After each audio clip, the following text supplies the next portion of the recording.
Nagtudlo sa dalan.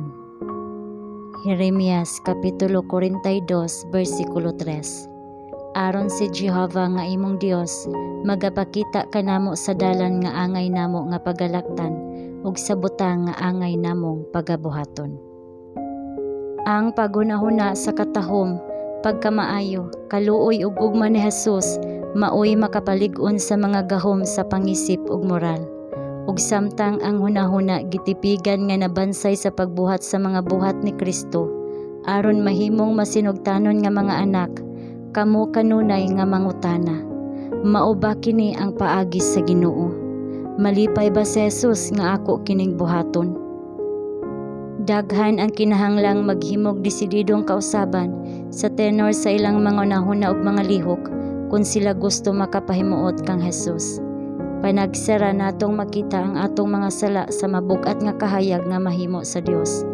Daghan ang naanad sa ilang kaugalingon sa pagpadayon sa usa ka dalan sa sala ug ang ilang mga kasing-kasing napatig-a ubos sa impluwensya sa gahom ni Satanas. Apan sa diha sa kusog ug grasya sa Dios, ilang ibutang ang ilang mga hunahuna batok sa mga pagtintal ni Satanas.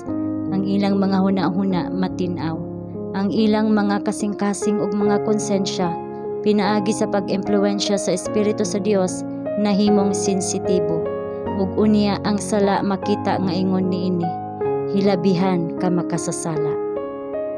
Ang matagbuhat sa pagsunod kang Kristo, ang matagbuhat sa pagdumili sa kaugalingon tungod kaniya, ang matagpagsulay nga giagwanta pag-ayo, ang matagkadaugan nga naangkon batok sa tentasyon, maoy usa ka lakang sa pagmartsa ngadto sa himaya sa katapusang kadaugan. Kun atong kuhaon si Kristo nga atong giya, siya mo giya kanato nga luwas. Ang tinuod nga makasasala, dili kinahanglan nga mosipyat sa iyang dalan. Walay usa nga nagkurog nga nangita, ang kinahanglan nga mapakya sa paglakaw sa putli ug balaan nga kahayag. Bisan pa ang dalan pig-ut kaayo, hilabihan kabalaan nga ang sala dili matugutan diha niini. Apan ang agianan na siguro alang sa tanan ug walay usa nga nagduha-duha, nagkurog nga kalag ang kinahanglan nga moingon, ang Dios walay pagtagad kanako. Ug hangtod sa titip nga dalan padulong sa kinabuhing dayon, maoy mga tuburan sa kalipay nga makapalagsik sa gikapoy. Kadtong naglakaw sa mga dalan sa kaalam, bisan sa kasakitan malipayon kaayo. Kay siya nga gihigugma sa ilang kalag, nagalakaw dili makita tupad nila. Sa matag pataas nga ang ilang na ilang nga mas klaro ang paghikap sa iyang kamot.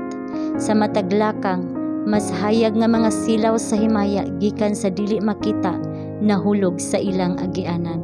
Ug ang ilang mga awit sa pagdayeg, nagaabot sa pinakataas nga nota, nagasaka og niuban sa awit sa mga anghel sa atubangan sa trono.